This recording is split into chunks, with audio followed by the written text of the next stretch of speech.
Hi everyone, my name is Yunus. I'm the president of ASTI. Uh, Today we are here to explain to you what the A+ program is, right? So I'm going to go through very quickly, just give you a briefing on why A+ is being done and how it can be implemented in your school or at home, right? These PowerPoint slides will be sent to you, but you can always pause the recording and read what's in the PowerPoint slide. So I'm not going to go through all the PowerPoint slides, just a brief explanation only. Yeah. So A plus stands for the ASTI Progressively Learning and Understanding Science.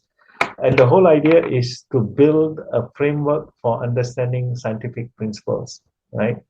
And we are hoping to teach young people to learn science in a way how scientists themselves would learn science, right?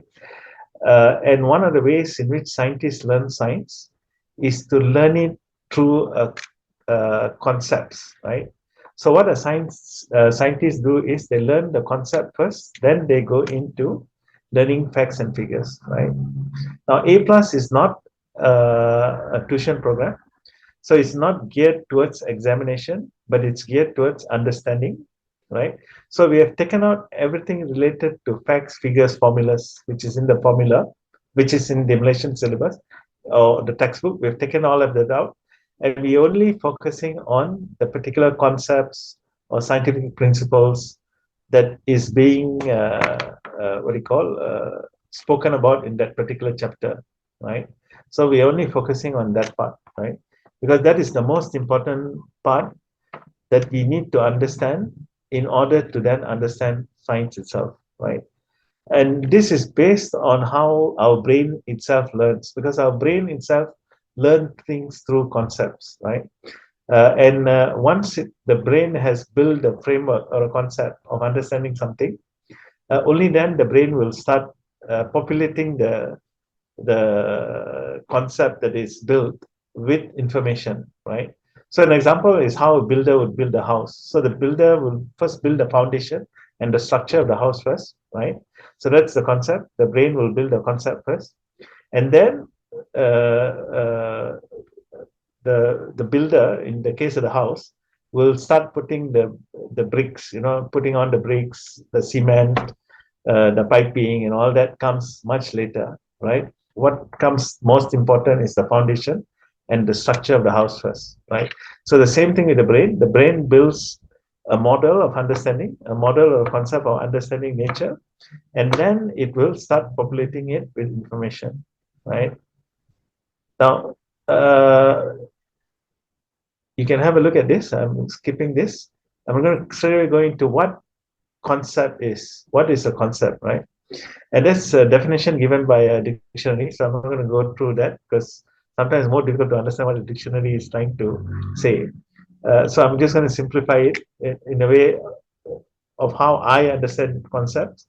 So concept is a way in which the mind tries to understand nature, right? And science is the study of nature. But the only difference is in science, it understands nature in a very systematic way. So, for example, the idea of space, time, force, pressure, and all these are concepts, right? Or scientific concepts, right? And I'll give you the example of the concept of space, right? And again, this is a simplified way of trying to understand or conceptualize space. One is space is a point of existence. So where I am now in PJ, I'm actually now in Petaling Jaya. So that is a point in space, and uh, maybe an hour from now, I could be in Kuala Lumpur. So my space or my point of existence has changed. That means we can move through space now. So space is a point of current existence and a space in which we can move in freely, right? So that's how I would understand space and how the conceptual framework of space is developed in my understanding of what space is. And it's also in a way how science also tried to explain or understand space, right? And there are many ways to understand space. The scientific method of understanding space.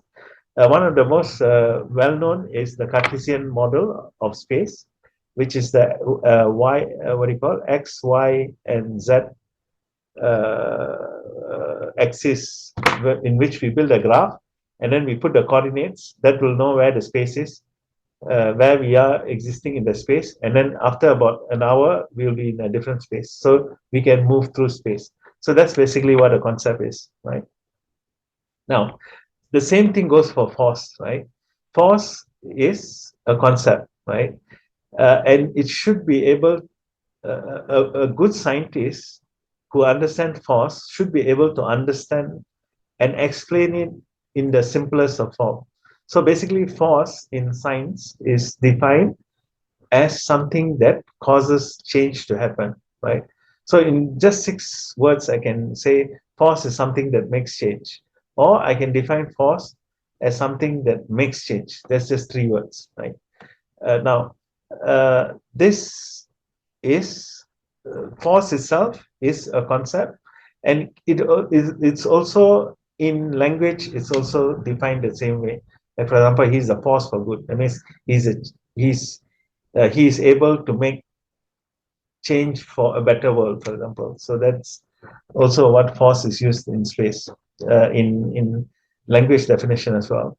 Now, ASTI, progressively learning and understanding science. The word progressively here is very important because we learn science progressively, and science itself also developed progressively, right? And that's how we should teach also, in a progressive manner. And to give you an example of what I mean by progressive, is understanding atom or atomic structure. So atomic structure is explained in science through the Bohr model, right, which we learn in school, which is a nucleus in the middle and electrons surrounding the nucleus, right? Now that is called the electron, what do you call the Bohr model for atomic structure.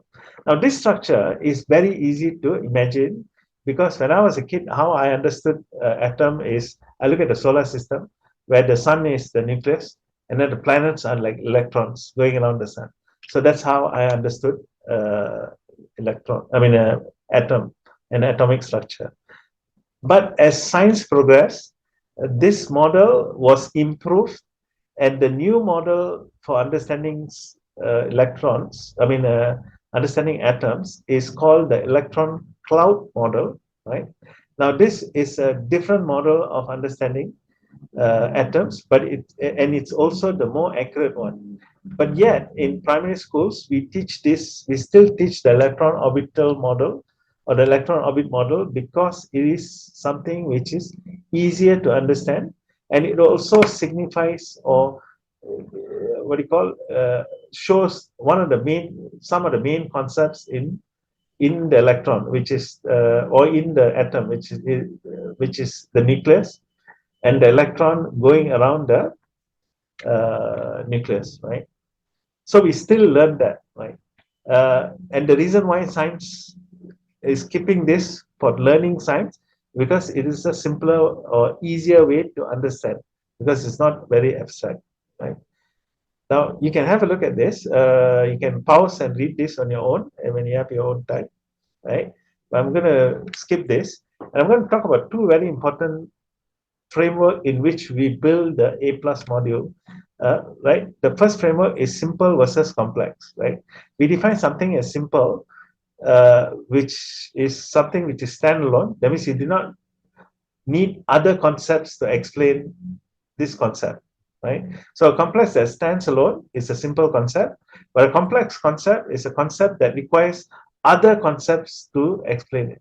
So in other words, for you to understand a complex concept, you have to have understood the simpler concept first. So in the case of force, so in the formula, force F equals ma, the mass, m is mass, a is acceleration.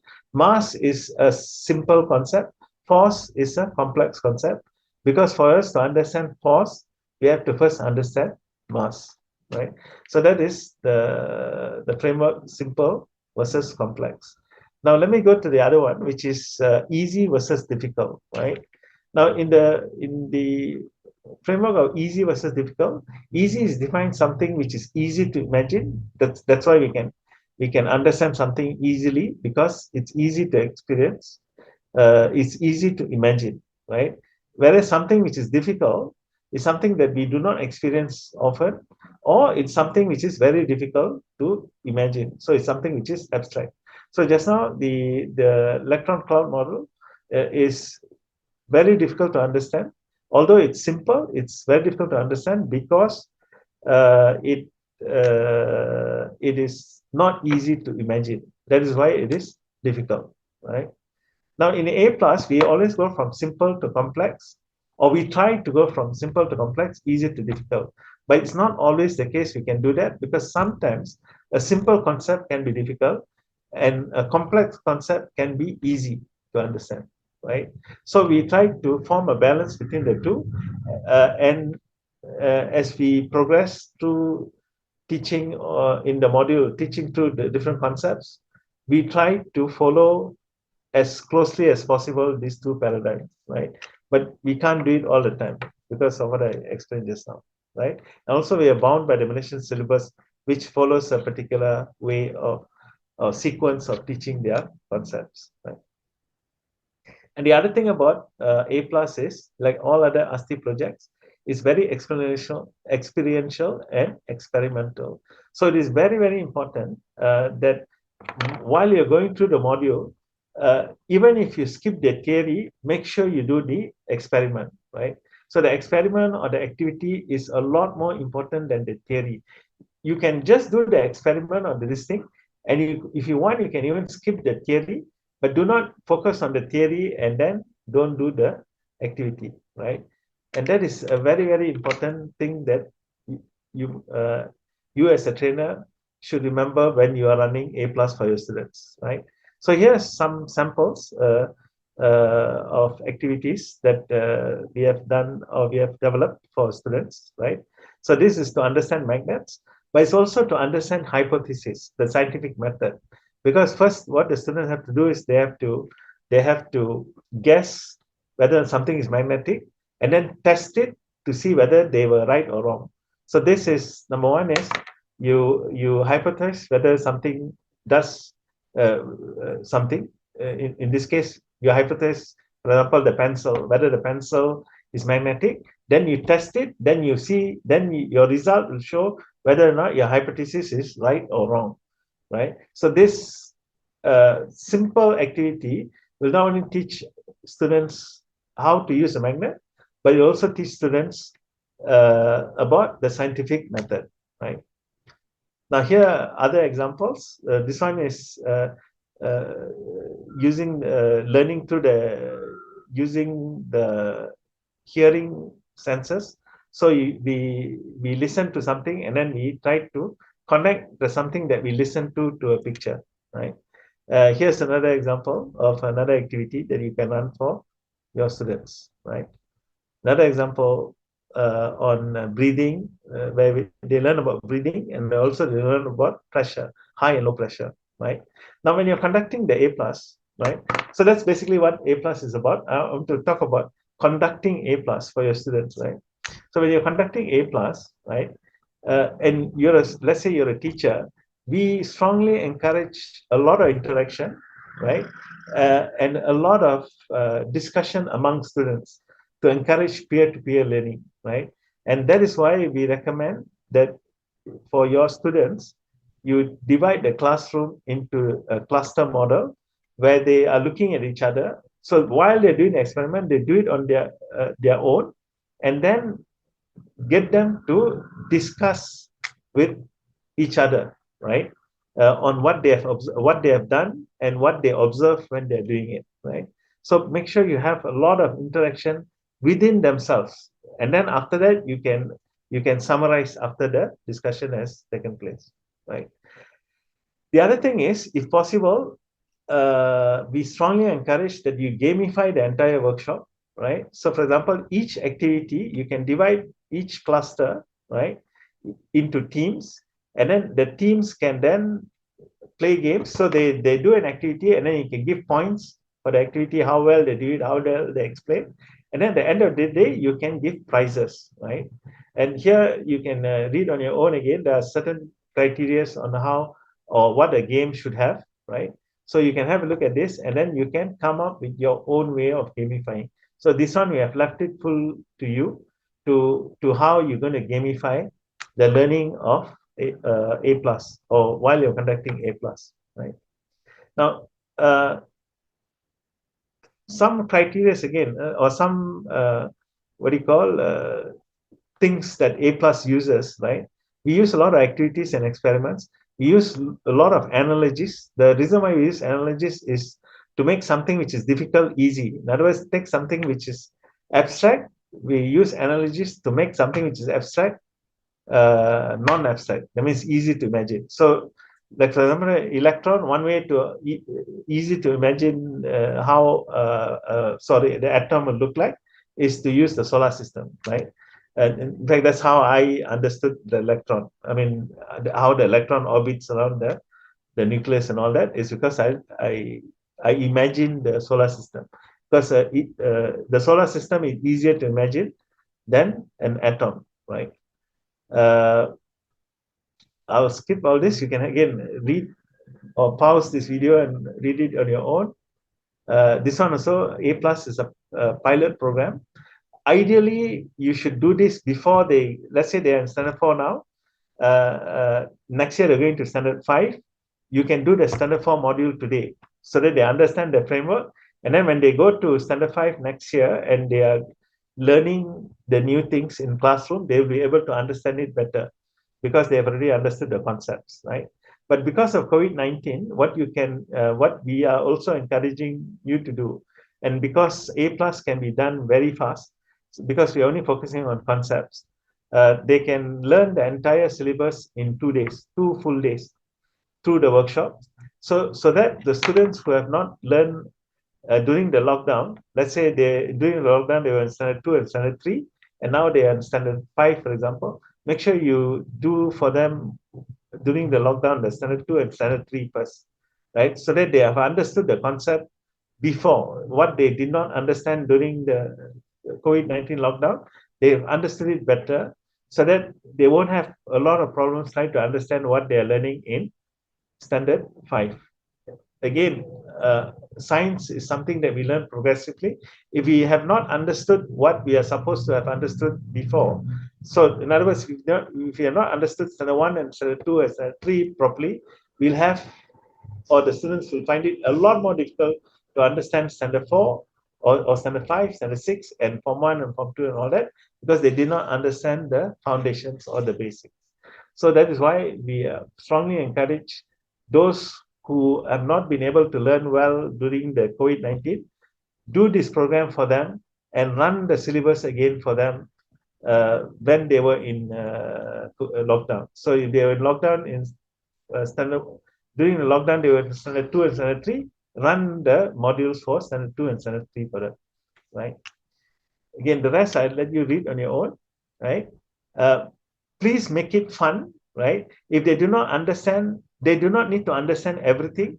If they have not, let's say they've done the activity and they have not been able to explain to you what they have learned, that doesn't necessarily mean they did not understand. It could be that they did not understand.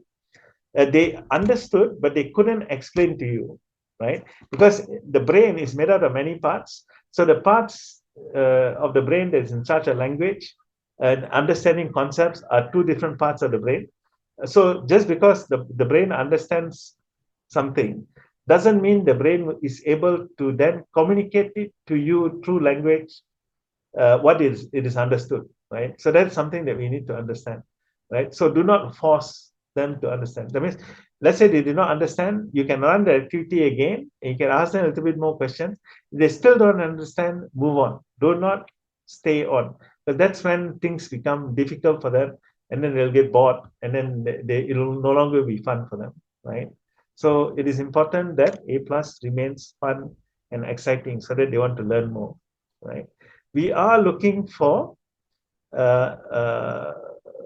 feedbacks from you on this aspects. So please come back to us. The explanation on each slide, or most of the slides, you will have it in the notes, right? So let me escape this. So here's the notes, right? So there's a lot of explanation on this slide. There's explanation on the notes.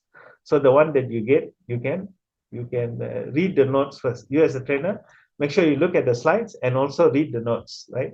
And then important, it is very, very important that you make sure that the students are able to complete the task at hand, right? So let's say they're doing the experiment, make sure that they have completed the experiment. And then after that,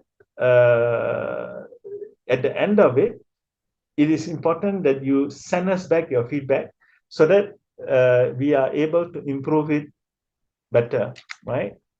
Right. And this is the slide on feedback, right? So give us information on the slides, on the implementation strategies, on the methodologies, on the different activities, and also your gamification strategies. Now, the activities and experiments, you can change, or in fact, please do change. If you think that there is an activity which is better, please change the activity and use your activity, but let us know the activity that you have used, so that then we can share it with the other trainers or teachers or parents when we do come up with edition 2. So this is the edition 1, right? And that's the reason why we have given you the entire module in an editable format, which is PowerPoint and not PDF, because we encourage you to change what you think needs to be changed, right? Again, please do come back to us and let us know what you have changed through the feedback form, or you can email or call us directly, right? Now, I'd like to end this briefing with a thank you to you and an appreciation for all the teachers and all the parents who have taken the effort to listen to this. And we hope that it is of use to you and is of use to your students. We do look forward to your feedback, and we do look forward to your involvement in other programs that ASTI runs. So with that, I'd like to thank all of you guys, and we look forward to your feedback, and we look forward to you implementing this program at your school or at home. Thank you.